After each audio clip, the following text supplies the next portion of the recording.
so in a previous video, I did the basics of body rolling. This time, I think this is a little bit more advanced, but it's gonna look better. So we're actually going to do a sideways body roll. To make this look more dramatic, bigger, we're actually going to put our weight. So we're gonna body roll this way. We're gonna put our weight starting this way. That way, we can initiate the movement going the opposite way to create the illusion of a bigger body roll. So this is a sideways body roll. We're gonna start this way, initiate this movement, and then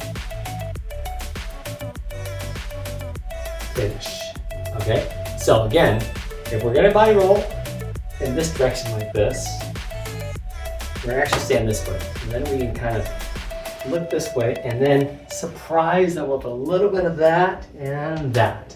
So again, refer to video number 1, in which we go through the body roll against the wall, but that's exactly what we're doing this time. The only difference is we're gonna take it to the side. So you're gonna dive your head to the side.